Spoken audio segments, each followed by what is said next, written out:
Hello dear friends, welcome to WiFi exam Guru. आप सभी को मेरा प्यार भरा नमस्कार।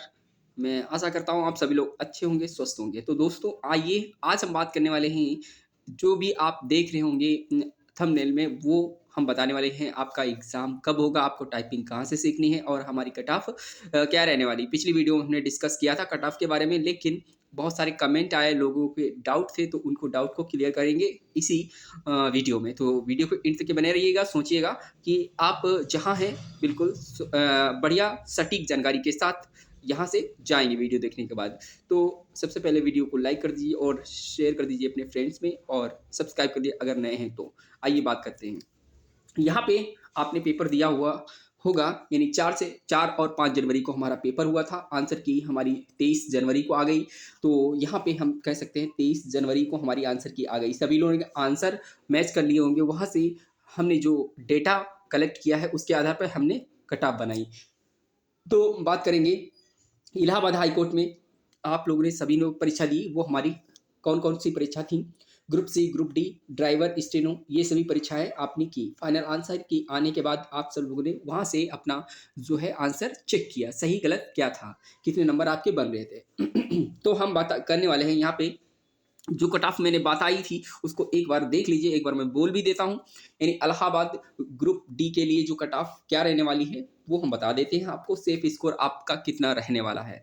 जिन भाइयों के हमारे नंबर हैं अनरिजर्व कैटेगरी में 80 प्लस -3 मैंने बोला था, तो ये आप कर लेंगे तो वो सेफ जोन में रहेंगे। फीमेल जो है 74 प्लस -3 में सेफ रहेंगी। ओबीसी के जो कैंडिडेट हैं 77 प्लस -3, यानी कि हमारे इतने नंबर होने चाहिए तो सेफ हैं। 73 होने चाहिए फीमेल की। अगर ईडब्ल्यूएस की बात करें तो कितने 76 नंबर यहाँ सेफ स्कोर है। 72 नंबर सेफ स्कोर महिलाओं का है। अगर एससी शेड्यूल कास्ट की बात करें तो ग्रुप डी में 73 प्लस वाले जो है सेफ में हैं, क्योंकि सेकेंड स्टेज होता है। तो यहाँ पे आप सबको पता है कि 5 गुने बच्चे बुलाए जाते हैं। जब 5 गुने बच्चे बुलाए जाएंगे तो उतना सिंपल सी बात है, सबको बुलाना ठीक नहीं, तो उतना कट ऑफ देंगे जितने में बच्चे आ जाए। बात करें फीमेल जो हमारी कैंडिडेट है एससी की, वो 68 नंबर अगर आ रहे हैं तो सेफ हैं। अगर एसटी की बात करें 60 प्लस आ रहे हैं तो सेफ हैं। 58 प्लस आ रहे हैं हमारे महिलाओं के, तो वो सेफ जोन में हैं। अगर एक्स सर्विस मैन बात करें और पीडब्ल्यूडी के कैंडिडेट हैं, उनका सेफ स्कोर बात करें तो 63 प्लस में अपने आप को सेफ मान सकते हैं। 61 प्लस फीमेल कैंडिडेट अपने आप को सेफ मान सकते हैं।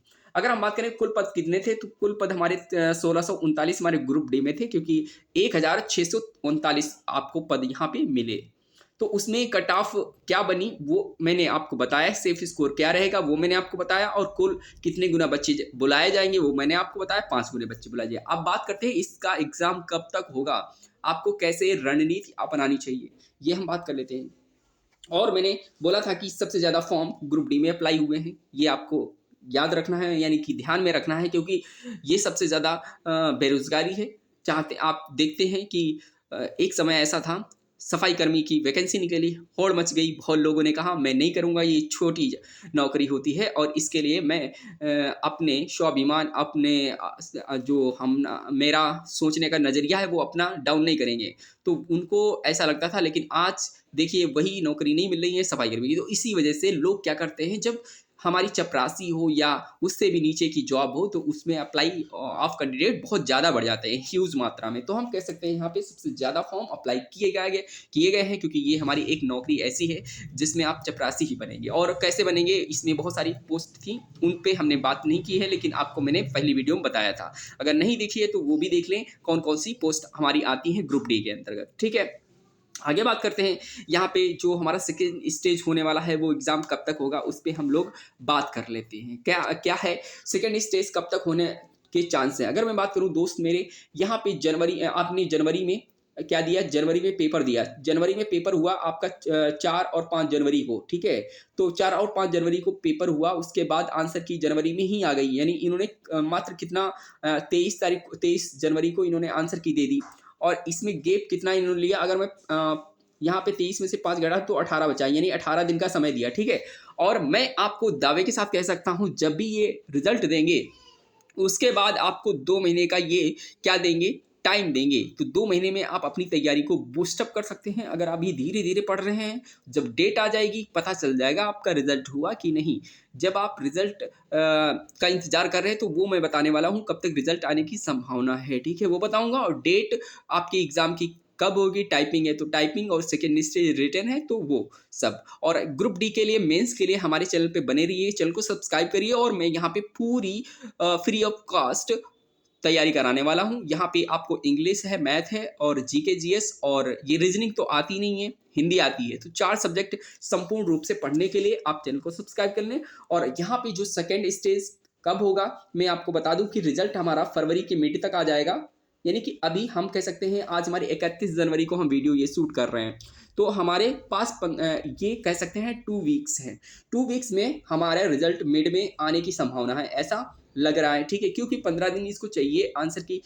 ये आंसर की हमारे 23 को आई, 23 में कितना जोड़े कि 31, यानी कि हम कह सकते हैं 8 इधर और 15 उधर, तो कितने हो जाएंगे हमारे 23 दिन हो जाएंगे। 23 दिन में ये लोग अपना डेटा वगैरह सेट करके और कट ऑफ अपने आप जो जारी करेंगे आयोग, उसके हिसाब से ये जारी करेंगे रिजल्ट। उसके बाद ये मिड में आपको देखने को मिल सकता है कि रिजल्ट आएगा और उसमें आपका नाम है या नहीं, ठीक है? लिस्ट आएगी। और बात करें तैयारी कौन करे कौन नहीं, मेरे भाई जो मैंने कट ऑफ बताई है उसमें अगर आप आ रहे हैं तो पक्का आप तैयारी करिए धीरे धीरे। और जब रिजल्ट आपका हो जाएगा तो आप बूस्ट करिएगा अपनी तैयारी को और तेजधार दे दीजिएगा, बस आपका हो जाएगा। और बात करें इसके बाद होगा क्या, आपका फाइनल सेकेंड स्टेज होता है, इसमें रिटर्न होता है पेपर ग्रुप डी में। तो उसमें सब्जेक्ट क्या रहेंगे आपको पता है, मैथ्स रहेगी। और हम बात करें तो उसमें क्या रहने वाला है, इंग्लिश रहने वाली है, ठीक है? और क्या रहने वाला है, और उसमें हिंदी रहने वाली है, ठीक है? हिंदी रहने वाली है। तो ये सब आपको पता होगा कि हिंदी रहने वाली है और जीएस रहने वाली है। तो जीएस, ठीक है, 1 2 3 4 सब्जेक्ट हो गए। इस तरह से ये आपका ये सब कुछ होगा ग्रुप डी में, ठीक है? इसके बाद नौकरी मिलेगी आपको। यानी पहले आपने फर्स्ट स्टेज को क्लियर किया है, आप उसमें अगर पास हो गए हैं तो सेकेंड स्टेज देने जाएंगे, उसमें भी अगर पास हैं तो नौकरी आपके हाथ में होगी और वहाँ पे डीवी होगा। हाँ, उसके आगे आपको डीवी में पास करना होगा क्योंकि वहाँ डॉक्यूमेंट वेरिफिकेशन होगा, तो उसमें आपके सत्य है डॉक्यूमेंट, ये जांच होगी। आपका आधार कार्ड नंबर है उसमें सही है, मोबाइल नंबर अटैच है ही सही है, आपने हाई स्कूल कब किया, कहाँ से किया, सन आपने जो भरा था फॉर्म में वो सही है या नहीं, तो ये सब कुछ आपका वहाँ चेक होगा। और आपने जो कास्ट कैटेगरी सर्टिफिकेट लगाए हैं वो कौन से हैं, ठीक है? ईडब्ल्यूएस हैं या अनरिजर्व कैटेगरी, ओबीसी के हैं, किस कैटेगरी के हैं, वो डॉक्यूमेंट वेरिफिकेशन होगा, तो उसके लिए वीडियो हम सेपरेट बना देंगे, तो कोई दिक्कत नहीं है। यहाँ तक समझ में आई? और ये बात नौकरी देखो मैं बात कर रहा हूँ इस पॉइंट की, इस पॉइंट को ज़्यादा मैंने हाईलाइट किया है, क्यों किया है? क्योंकि इसमें देखा जा रहा है कि बच्चे अभी हताश हैं। मैं चाहता हूँ हताश मत होइए, क्योंकि आप ग्रुप डी में लगे होंगे, एनटीपीसी में लगे होंगे और बाकी तैयारी कर रहे होंगे। तो जीएस पार्ट तो आपका कॉमन मिलेगा, हिंदी नहीं मिलेगा कॉमन और इंग्लिश नहीं मिलेगा, क्योंकि रेलवे में हिंदी इंग्लिश आती ही नहीं है, मैथ कॉमन आता है। तो इसमें आप बूस्टअप कर पाएंगे, 25 कर पाएंगे, 25 में 25 आप दावेदार हैं, ठीक है? जीएस में अगर मैं बात करूँ यहाँ पे तो कितना 30 आ रहा था पिछली बार क्वेश्चन, तो 30 इस बार भी देखने को मिलेगा। तो यहाँ पे आप 25 कर सकते हैं, तो 50 नंबर यहाँ खेल जाएंगे सेफ। और हिंदी में बहुत ज़्यादा कर पाएंगे तो 20 कर पाएंगे, तो 20 और 50 में जोड़ो कितना होता है 70। और इंग्लिश में भी ये टूटे फूटे अगर नंबर जोड़े जाएं तो 15 नंबर आप कर सकते हैं। 70 में अगर 15 जोड़ दो 85 नंबर आता है, तो 85 नंबर आपके बन जाएंगे सेकेंड स्टेज में, तो आप क्लियर कर पाएंगे एग्जाम को। बोलो यस या नो? तो ये मैं जो कह रहा हूँ बिल्कुल गंभीरता से लीजिएगा इन बातों को, क्योंकि ये सही एनालिसिस के बाद ही आपको हम बना रहे हैं। क्योंकि वीडियो हमारी पर डे नहीं आती है, आपको पता है, वीडियो हमारी बहुत ही रेयर केस में आती है, वीकेंड में आती है, और ज़्यादा लगातार वीडियो को हम नहीं बना पाते, इसलिए कि आपको देखो जो देना होता है अपडेट, वो मैं उस प्रॉपर इन्फॉर्मेशन के साथ में आप तक वीडियो पहुंचाता हूं, बनाता हूं। और बाकी एजुकेशन की वीडियो हमारी चलती रहती हैं चैनल पे, ठीक है? बात कर रहे हैं, देखिए मेरे बच्चे दोस्त, मैंने बोला था 60 और 70 वाले दावा कर सकते हैं जिनके नंबर आ रहे हैं, और नंबर कुछ ऐसे बढ़ेंगे, आपके नंबर बढ़ेंगे जब वहाँ पे आंसर की अभी फाइनल आएगी, क्योंकि अभी ये तो हमारी आंसर की आ गई है ना, इसके बाद एक और हमारी फाइनल आंसर की आएगी, यानी कि दोबारा आंसर की अपडेट की जाएगी तो आएगी, उसमें 2-3 क्वेश्चन नंबर बढ़ेंगे, 2-3 नंबर आपके बढ़ेंगे, क्योंकि 2-3 क्वेश्चन ऐसे हैं जो डाउट वाले हैं। तो उसमें जो क्वेश्चन डाउट वाले का मतलब, मेरे कहने का मतलब ये है कि कभी कभी आपसे पूछा जाता है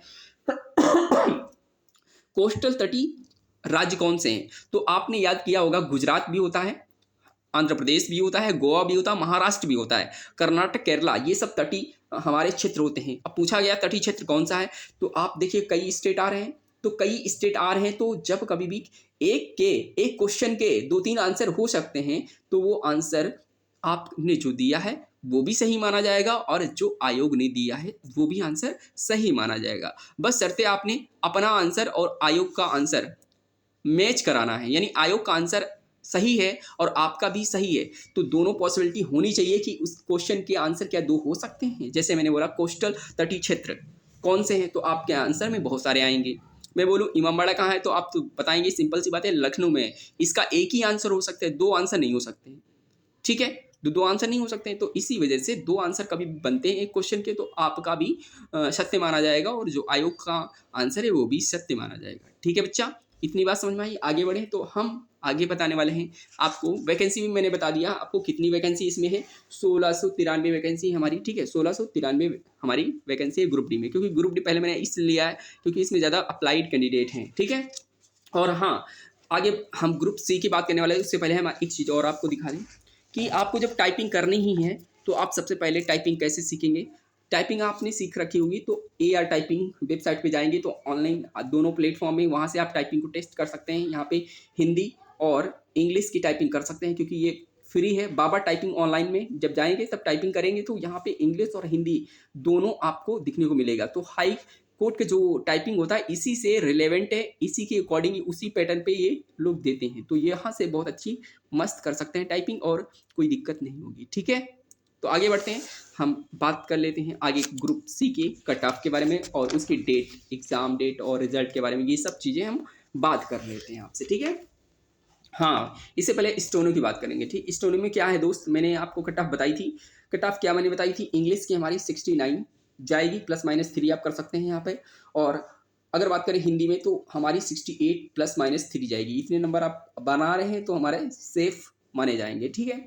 और अगर यहाँ पे कोई महिला है, चाहे वो इंग्लिश से भरा हो फॉर्म, हिंदी से भरा हो, तो महिला के लिए मैंने बोला है कि बच्चा आपका जो स्कोर अगर महिला का यहाँ पे बन रहा है 65, यानी कि यहाँ पे +-3 मान के चलेंगे, ठीक है। +-3 इसमें कम कर लीजिए, और या ज़्यादा भी जा सकता है, तो +-3 का अंतर रहेगा, ज़्यादा विशेष अंतर नहीं रहेगा। तो महिलाओं के लिए इसमें कोई दिक्कत नहीं। कमेंट आया था एक बच्चे का, यानी कि फीमेल कैंडिडेट का, तो उसने बोला कि इसमें फीमेल कैंडिडेट की कट ऑफ नहीं बताई, तो कट ऑफ मैंने बताई नहीं, लेकिन +-3 यहाँ पे इन इंग्लिश है तो इसमें आप कर लीजिए जिस कैटेगरी में आ रही हैं, और हिंदी में अगर भरी हैं तो जिस कैटेगरी में आ रही है उसमें +-3 कर लीजिए, मतलब 3 नंबर भी कम है इसको देखकर तो भी आप हो जाएंगे, ठीक है। ओबीसी की 65 इंग्लिश में जाने की संभावना है, ये सेफ स्कोर है। 62 हिंदी में सेफ स्कोर है। ईडब्ल्यूएस कैंडिडेट के लिए 62 इसमें हमारा सेफ स्कोर इंग्लिश में है, और हिंदी में 60 स्कोर माना जाएगा सेफ। शेड्यूल कास्ट की बात करें एससी की, तो 60 +-3 यानी कि 60 हमारा सेफ इंग्लिश में है, और यहाँ पे 58 प्लस सेफ रहेगा स्कोर। एसटी की बात करें तो 55 +-3 ये सेफ स्कोर है, और हिंदी में 51 +-3 सेफ स्कोर है, और उसी तरीके से आप ये कर पाएंगे। और यहाँ कुल पद की बात करें तो कुल पद हमारे कितने थे, ये हमारे 583 पद थे। अगर बात करें इसका रिजल्ट कब आएगा, तो इसका भी रिजल्ट एक ही साथ आएगा, फरवरी में ही आएगा, मिड तक आपको देखने को मिलेगा। अगर बात करें इसके एग्जाम डेट की, तो अप्रैल में आपको ये फाइनल एग्जाम देखने को मिलेगा। ग्रुप डी का भी जो पेपर है वो अप्रैल के फर्स्ट वीक में आपको देखने को मिलेगा। मैंने बताया नहीं क्या, तो मैं यहाँ पे बता दूँ कि जो फाइनल सेकेंड स्टेज होगा वो ग्रुप डी का जो सेकेंड स्टेज होगा कब होगा, ये मैंने बोला, ये रिजल्ट के बारे में बात की थी मैंने, ठीक है, ये रिजल्ट के बारे में बात की थी। और इसका रिजल्ट जब आ जाएगा उसके ठीक हमारा कितना मिलेगा, यानी कि फरवरी कह सकते हो, मार्च कह सकते हो, अप्रैल के फर्स्ट वीक में आपका ये जो है सेकेंड स्टेज होगा, अप्रैल के फर्स्ट वीक में, ठीक है, अप्रैल के फर्स्ट वीक में ये पेपर होगा ग्रुप डी का। तो इस तरह से ये आप याद रखेंगे थोड़ा सा, ठीक है, अप्रैल के फर्स्ट वीक में। और स्टोनो का भी वही डेट रहेगा, क्योंकि पेपर हमारे एक ही साथ होंगे सारे। ग्रुप सी की बात करें तो ग्रुप सी में अगर बात करें हम लोग, तो ग्रुप सी में क्या रहेगा मामला, देखिए ध्यान से, यहाँ पे high court group C cut off क्या रहेगी, सेफ स्कोर हमारा क्या है, जो अनरिजर्व कैटेगरी के लोग हैं ओबीसी के वो अपने 75 +-3 सेफ स्कोर मानेंगे, और अनरिजर्व कैटेगरी है 80 +-3 सेफ स्कोर मानेंगे। और यहाँ पे जो फीमेल कैंडिडेट हैं 80 में 3 घटाइए 77 मिलता है, तो 77 आपके बन रहे हैं, रिजेक्ट कर गए हैं, तो सेफ अपने आप को मानिए। ओबीसी में मैंने बता ही दिया, फीमेल की 72 +-3 यानी नंबर आ रहे हैं तो हमारा सेफ माना जाएगा ग्रुप सी में, टाइपिंग के लिए आप एलिजिबल हैं। ईडब्ल्यूएस की जो 73 ला रहे हैं पुरुषों में तो ये सेफ हैं, 70 महिलाएं ला रही हैं नंबर तो वो सेफ हैं।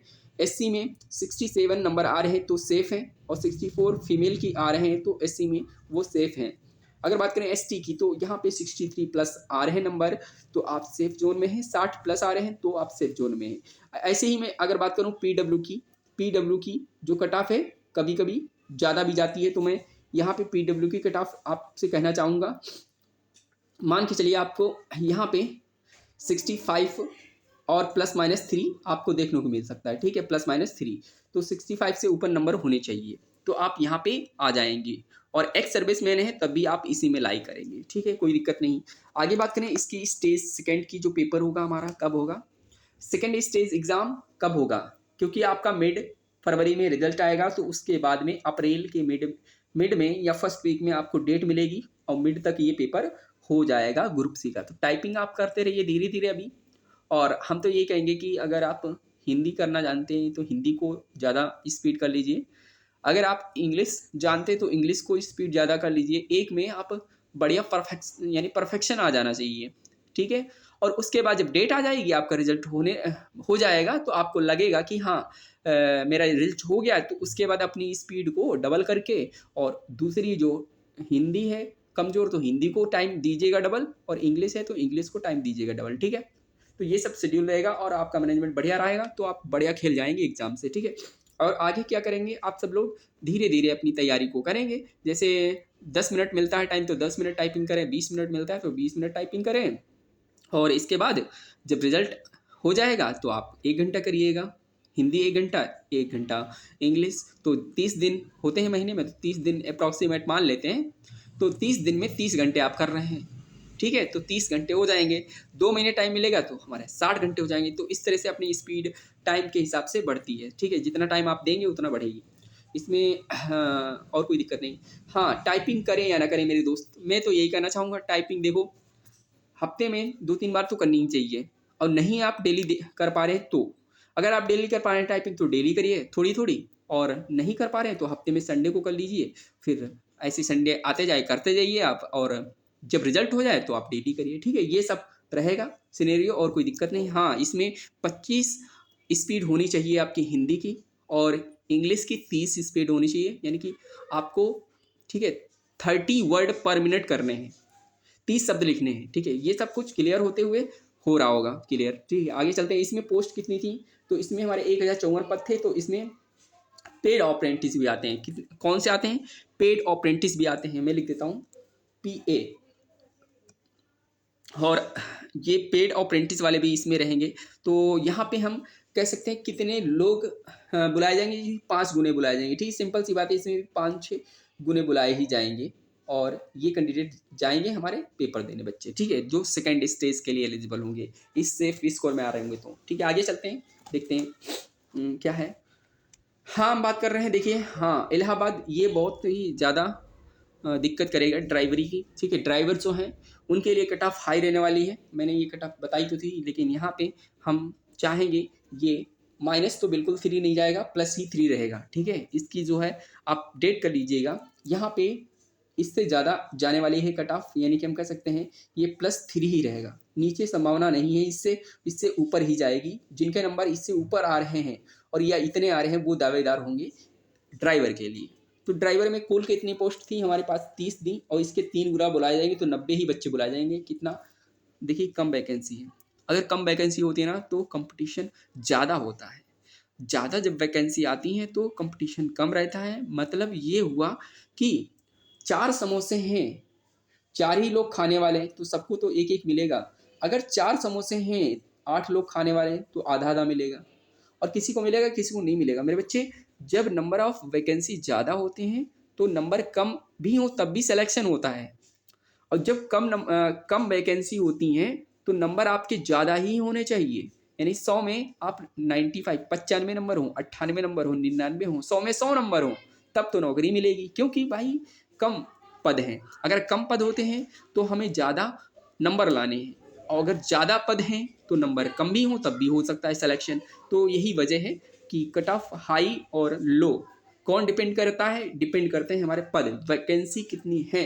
कितने रिक्त पद हैं, वो डिपेंड करेगा। ठीक है, ये सब कुछ होने के बाद यहाँ पे एसटी का कोई डेटा मिला नहीं, तो यहाँ पे डेटा इनसफिशेंट है, डेटा अपर्याप्त है। और बात करें डीबी कब होगा, इसमें डीबी होता है, सेकेंड स्टेज नहीं होता है, तो टेंशन लेने की जरूरत नहीं। बस आपके पास डीएल होना चाहिए, डीएल होगी तो आप सिलेक्शन के दावेदार होंगे इस कट ऑफ में आने के बाद में। तो डीबी डॉक्यूमेंट वेरिफिकेशन में आप कागज़ अपने तैयार करेंगे, पूरा जो आपने डॉक्यूमेंट लगाए हैं वो सारे डॉक्यूमेंट होने चाहिए, और आपका जो आधार कार्ड, पैन कार्ड और हाई स्कूल का सर्टिफिकेट, ये सब कुछ होंगे तैयार, तो वहाँ पे डीबी में कोई दिक्कत नहीं होगी। ठीक है, और एज रिलैक्सेशन अगर मतलब लिए हैं तो उसके लिए भी आपको अलग से बनवाना होता है। तो आगे क्या करना है, इन भाइयों को ये सब डॉक्यूमेंट तैयार कर पाएंगे जो इस कट ऑफ के आगे आ रहे हैं वो लोग। ठीक है, इसके पीछे तो जाना ही नहीं है, तो इसके पीछे नहीं जाएगी, आगे वही लोग अपने डॉक्यूमेंट को तैयार करिए और अपना सिलेक्शन लीजिए। ठीक है, हमारा क्या होगा, जिसका नंबर कम है उसका क्या होगा भाई। और भी वैकेंसी आई थी, आपने फॉर्म अप्लाई किया होगा, क्योंकि मैं हर फॉर्म के बारे में अपडेट देता हूँ इस चैनल के माध्यम से। जितनी भर्ती होती हैं इंडिया में उन सभी का नोटिफिकेशन निकालता हूँ, आपको देता हूँ, और मैं आपको अटेंशन देता हूँ ताकि आप फॉर्म भर पाएँ। ठीक है, आपको अटेंटिव रहना पड़ेगा, चैनल को सब्सक्राइब कर लें। ठीक है, और लाइक करें इस वीडियो को ताकि आपको हर पल की नोटिफिकेशन मिलती रहे, जितनी भी हमारे वैकेंसी से रिलेटेड है या वैकेंसी में क्या बदलाव हो रहा है। जैसे ग्रुप डी को लेकर बहुत बवाल मच रहा है, उसमें क्या आईटीआई मान्य होगा क्या नहीं, वो हम वीडियो बनाएंगे। एक वीडियो, 2 वीडियो मैंने बना चुका हूँ, लेकिन हम एक और वीडियो बनाएंगे, उसमें बताएंगे आपको कैसे फॉर्म भरना है, किस तरह से भरना है। ठीक है, तो कट ऑफ में जो क्लियर नहीं हो रहा है तो उनके लिए यही है कि आप धीरे धीरे मेहनत करें। अगर कट ऑफ क्लियर हो जाता है इस नंबर को बताने के बाद में, तो आप ज़्यादा अपनी स्पीड और टाइम ज़्यादा दे दीजिएगा। ठीक है, कोई दिक्कत नहीं है। अब आगे हम लोग क्या करेंगे, इसका रिजल्ट आने के बाद हम ग्रुप डी के लिए ये सब कुछ करवाएंगे। ठीक है, तो चैनल को सब्सक्राइब कर दीजिएगा, क्योंकि हम यहाँ पे जो हमारा सेकेंड स्टेज है उसके लिए तैयारी को हम बूस्टअप करवाएंगे और मेन एग्ज़ाम के लिए तैयारी कराएंगे। और आरआरबी ग्रुप डी और एनटीपीसी प्री और मेंस के लिए हमारे मॉक टेस्ट चल रहे हैं, सोल्यूशन के द्वारा करवा रहा हूँ। अगर करना चाहते हैं तो उनको भी आप देख लीजिएगा। ठीक है, बाय बाय, टेक केयर। कैसा लगा वीडियो बताइएगा एंड में ज़रूर। मिलते हैं नेक्स्ट वीडियो में। अपना ख्याल रखिए, स्वस्थ रहिए, मस्त रहिए। जय हिंद, जय भारत।